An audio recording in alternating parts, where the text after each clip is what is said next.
Carol Ofori. Weekdays 9 a.m. till 12. East Coast Radio. It is East Coast Radio, KZN's #1 hit music station. And today is Woman Crush Wednesday. And a special Woman Crush Wednesday. It's International Women's Day. And when planning this, when I sat down with producer Rory, we wanted to speak to a South African woman who's just pioneered in so many fields and just trailblazed in so many ways and just flying the South African flag all over. And one lady came to mind. That had to be Barbara Masekela. Barbara Masekela is an activist, an academic, an educator, a politician, an ambassador, a mother, a poet, and one of the world's greatest wordsmiths. Barbara served the government at the highest level when President Nelson Mandela appointed her the first new South African ambassador and first female South African ambassador to France and UNESCO in 1995. And in 2003, Barbara became South Africa's ambassador to the United States of America. And Barbara also served as a deputy chairperson of the SABC from 1999 to 2003. And now in 2021, Barbara has put on the shelves her amazing published memoir called Boli Boli.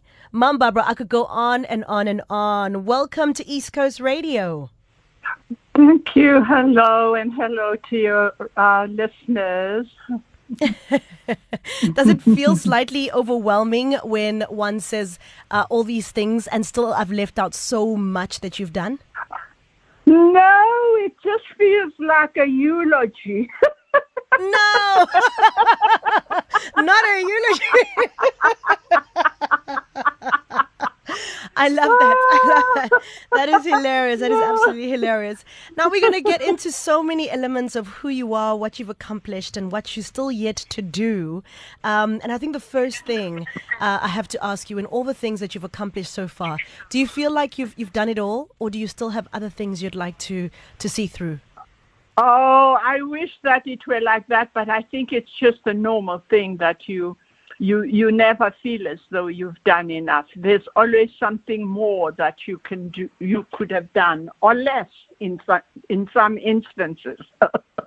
But yeah, there's never enough time to do everything. And as you get older, time seems to be shrinking, literally shrinking. And because what you could do before in an hour, you can't do anymore in an hour. It takes longer.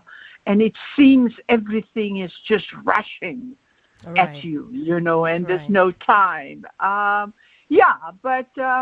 That's the way it is. Unfortunately, nobody teaches us how to get old. There's no manual, right? No. I absolutely love that. Now, Barbara, you are in the amazing golden years of your 80s. And I've heard, I've just gone into the 40s, and I've heard that as you go into a different decade, life just gives you so many different pearls that you have. You have Oprah saying the 60s have been the most amazing years that she's ever had. Can you tell me what has been the most amazing part of being in your 80s? I think it's the calm. It's the natural kind of restraint. It's your passions being more controlled, but above all, it's just the ability to recognize the variety and the beauty of humanity, Yeah. It's a time that you see things clearly. I think so, and I think you're always blessed if your mind is still intact as well, because that is also something I think that older people fear more than anything, that if I were to lose my mind, what would happen to me, Yeah. It's also a time when you realize the limits of what your body can do, Right. that you can't jump up in joy. Sometimes I tell my children that sometimes when I'm standing waiting for the light to change, at a corner, and I always feel like, oh, I want to run, but I can't run. Right. I love that honesty. It's just so refreshing. As I move on to my next question, I mean, as I mentioned in my intro, you've worked within, with President Nelson Mandela. You've been an ambassador. You've done so many things in your political activist, educator space. Would there be a hat that you absolutely loved wearing when you look back at your career and you go, I really love being, for example, the ambassador to the USA, or I really love being an educator in this space? Is there one specific career that or post that you held that you were like, that one? Oh, that's like asking me which is the best book that you've read, who is your best friend, what is the best thing that ever happened to you? I think the thing that is wonderful about life is that there is always something better awaiting you, if you understand what I mean, that there is no, life transcends best, better, worst, etc., because there is always something that is undone that you can do, So I would say that being the first woman to be appointed ambassador in a democratic South Africa and being appointed ambassador to France was probably a highlight, one of the highlights in my life, and it's something that can never repeat it and that will never happen again in life, Nobody will ever be the first ambassador appointed to France, in a democratic South Africa. So I've had moments, and I think that, for instance, working all those years with Mr. Mandela when he just came out of prison, and working with others to see him become the president of South Africa, I think that's also a highlight in my life. I don't think that there are many people who have had that kind of opportunity, to work with such a great man, such a patriot, such a fighter, such a human being, So I think one is just grateful for those moments, and you can't say this was the best, I mean, I remember that when I had my son, my youngest son, the greatest thing that happened was each time I woke up in the morning seeing his face and his smile was the best thing in the world. There's nothing that could ever match that, So it's different parts of your life, different parts of your life. They give you, there are opportunities and moments that are special at any time. And I would say this to young people that no matter how bad it is, there are those moments that are going to be there in your life. And they will be the best and the worst, of course. Yeah. You touched on your relationship or working with ex-President Nelson Mandela. And I'm going to throw in a fun question here and ask you, do you have a favorite South African president of all time for you? I don't think that's a nice question to ask. I think it's provocative. Yeah. And I think everybody would agree with me that we will never have that moment that we had with Nelson Mandela, that era. It was a special era. It was a special time. We were full of hope. We were validated because we had, fought for decades for freedom in South Africa. And there was the validation, especially when some of us returned back to South Africa. We had a chance to create a whole new world, and we did. We created a democratic society, it was the greatest moment. So I don't think, unfortunately for future presidents, I don't think that there will ever be a more favorite president than Nelson Mandela. Yeah, no, absolutely. Because we were at the height of our achievement of freedom, mainly, Yes, Yeah. absolutely. That leads me into my next question. Would you say you're proud of the South Africa that we are today, having, worked over the years and lived in this country and done so much for the youth and the young people and the women of this country? Are you proud of where we are today? I have my moments.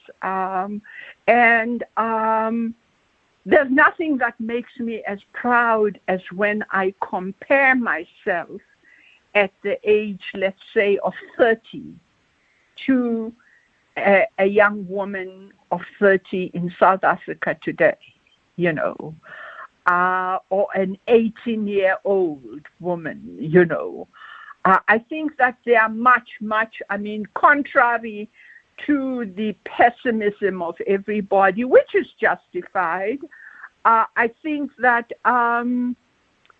we definitely have more opportunities than we have ever had during our history, and as a matter of fact, I wrote a book about that, and the book was about my grandmother, because it struck me that,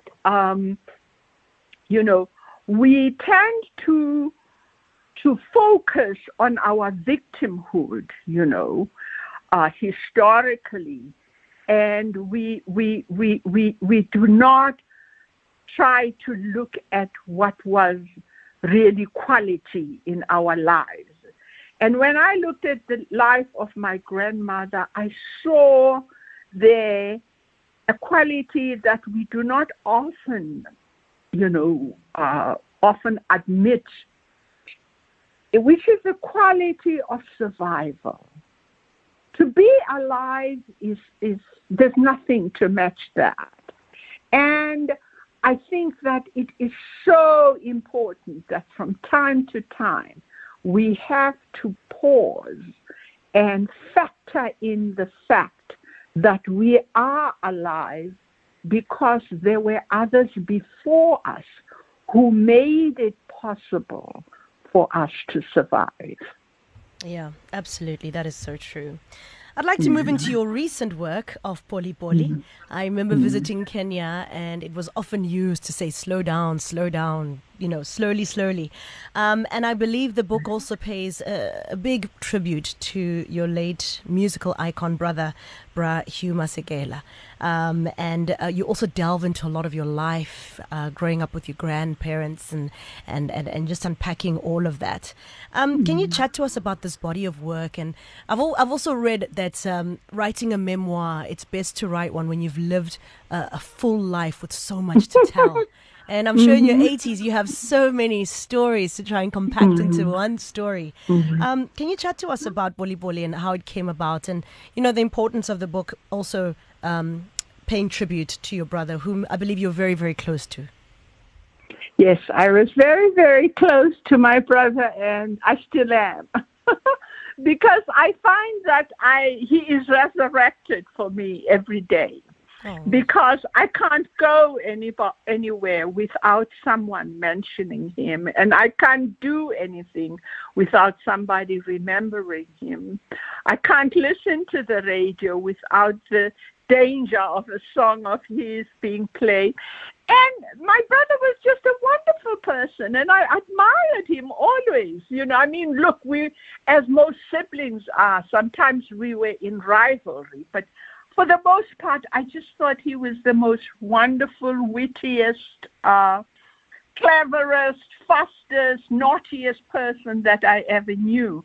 And up to today, if I see something or I hear a joke or I eat a good meal, I always think, oh, how Hugh would have enjoyed that. Oh, how Hugh would have envied me. How Hugh would have loved to be the one who said that.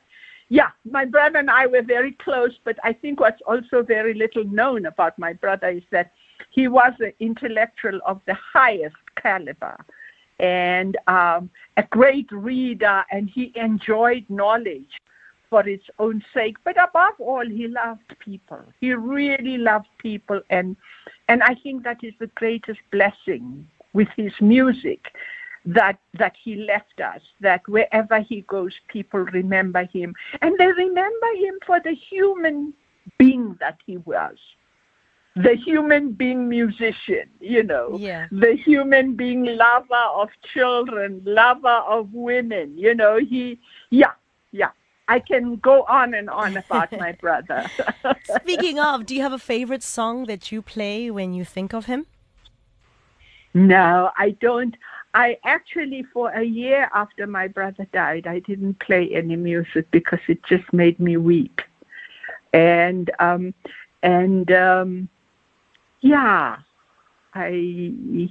think it must be one of the worst things that ever happened to me, that my brother went away, because he's left a big gap. But my brother has 2 beautiful grandchildren who I love, and one just went to university this year, and he's got a lovely daughter and son-in-law. So, and we've got a big family, So his life goes on, as I say. Yeah. A song. I think that I would say maybe the album that I love most about my brother, and I love all his music, was the album that he made in the United States called I Am Not Afraid. And I often say that one of the things I admired mostly about my brother was that he was not afraid of anybody or anything. And he used that courage very smartly. And I'm going to stop talking about him now because the interview is about me. Right, 100%. It is all about you. Now, you recently organized and hosted the Johannesburg Festival of Women Writers at the University of Johannesburg. And you're very passionate about the upliftment of women writers and women authors. Can you talk to us about this event? And also, we're in KZN. We're hoping and crossing fingers you'll do one for us out here as well. Yeah, I would like to start off with that do one for us, because I think that what I've been asked repeatedly is, will there be another festival next year? And the answer is yes, there will be a festival. The University of Johannesburg has committed to sponsoring another festival. It was a huge success. And but I think what is also important, Carol, that I've been telling people is that yes, there'll be a festival, but the festival will only have more meaning if people do something in between festivals.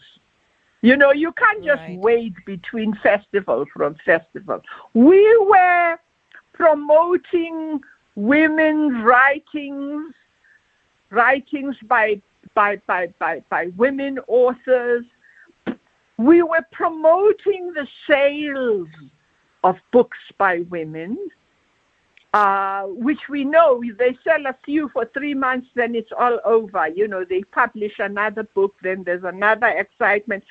We were promoting a reading culture in our country, because that is what is so important, that people should read. We talk a lot, we criticize a lot, but often we are coming from a place of the personal experience, and we don't take into account the experience of other people in our locality, in our province, in our country. So what I would say about the next festival is that it would be a great festival if people held small festivals in between. Right. So that the next time we don't discuss the same thing, so that the next time we can say, having had this festival, is there an improvement? Where can we improve? Are there more book clubs in our neighborhood? Do we help children with their homework? Because our festival was also about stories written by women for children. And we know what the state of reading is in our schools. And it is very, very concerning because some of us grew up at a time when one newspaper was read by more than 20 people because it went from hand to hand to hand to hand, Yeah. And now, because, of course, of the electronic communication system, people hardly read a book. They hardly take hold of a book. And the festival was about those things. It was also about honoring women, especially somebody like Cindiwe Magona, who was our guest of honor, and she is turning 80 in April. And she is just a phenomenal South African woman writer who taught herself how to write and worked at her writing and ended up doing a PhD because she wanted to, and she was over 70. So we were honoring her as well and honoring in her all women. For instance, some of the people who attended the festival were people like Masekela, many people whose book is coming out in April, as is the book of Ruth Mompati, which is also coming out in April by Seriti Publishers. Wow. And those are great women who have made such a contribution to South African history. Masekela, during the apartheid years, played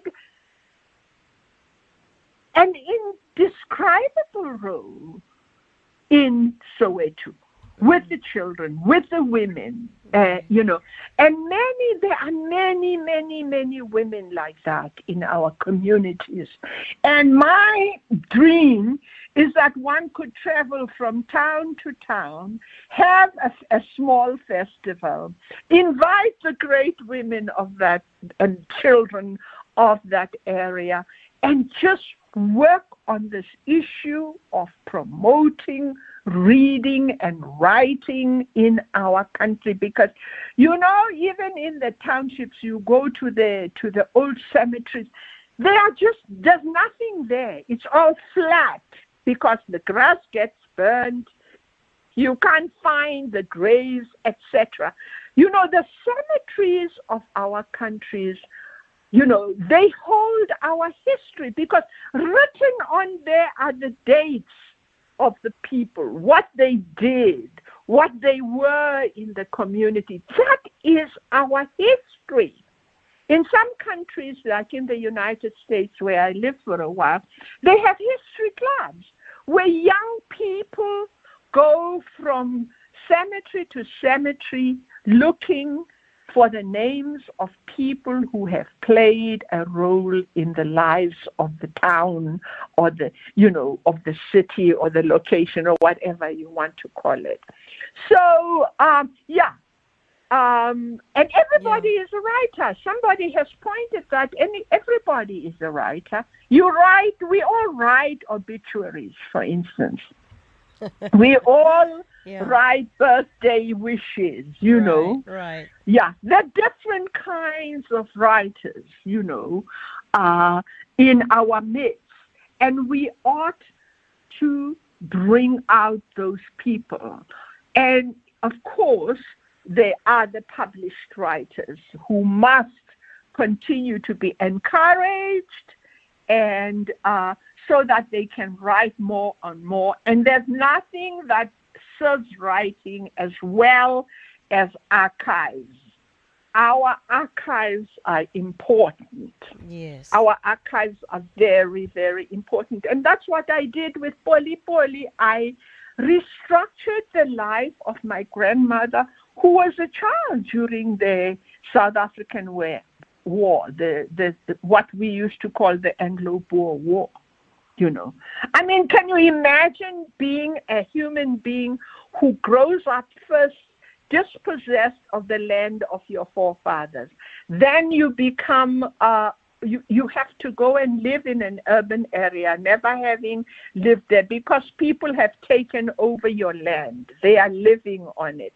Then you raise children. Then when you just think in the 40s that things are getting better, the World War starts.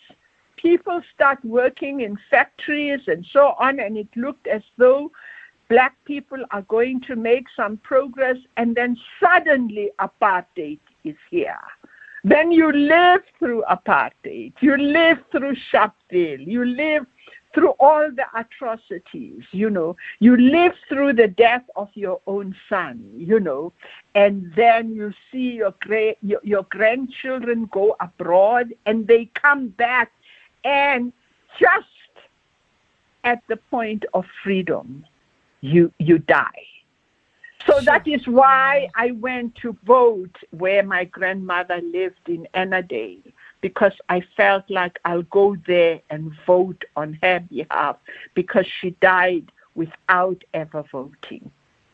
Wow, that is a very powerful story. That's a very powerful thing you've shared with us there, Mama. I want you to please help us with a lovely message for women today on this International Women's Day, on this Woman Crush Wednesday. So many women are really seeing the most in life, and the challenges seem to be piling on. And I think an inspirational message from yourself would really just give some women the extra energy to keep pushing forward. Well, what is it? I mean, what can I say except that you just keep pushing on, you know, because I think that quiet as it's kept, it was not so easy for us, and, you know, even getting to where we did get to. But when I look at the gender-based violence statistics, I mean, I fall off my chair. You know, I don't know. And I think that what I can say is that I hope that women recognize that as long as you are alive, there is always work to do. It never stops. There's never a time when you retire and sit under the tree and do nothing. You can sit under the tree and still do something like tell stories to the young or whatever. But what I can say to women is that, hey, our work is cut out for us, and we can do it. We can do it. We have shown over generations that we can do it, and it's not going to stop now. We have to fight for the equality of women in a difficult society which is still patriarchal. And patriarchy is not going to let you do it easily, you know. So you just have to fight back, and we're there. We're there, you know, rooting. We're there rooting for them. Yeah. You know, we're there. You know, at the festival, I just was smiling because I had never seen so many women, young women with their children, with their friends, with their aunties, with their mamas, you know. I had never seen, you know, I could see in their faces women who are seriously looking for change. And they are there. They are there. The women, I've never seen, for instance, the opportunities that women have. You know, I mean, I'm so proud of the professional women, of the single mothers. I see them in the morning holding their children to leave them somewhere as they go to work. You know, we're not looking to men to save us anymore. We know that, it's in our hands, that we have to do it for ourselves. And I just want women to know that everywhere there are others who are rooting for them, and that saying that you can do it. It's been done and you can do it again. That was so powerful, Mama. That was so powerful. I loved what you said about we're not looking to men to save us. We are doing it for ourselves, and we can't just sit under the tree. We have to do it. We have to do it. Yeah. And I love that inspiration. And as we wrap up this interview, I think another question I'd like to ask you is, how would you love to be remembered? I don't know. I don't know how I'd love to be remembered. I think I would like to be remembered as a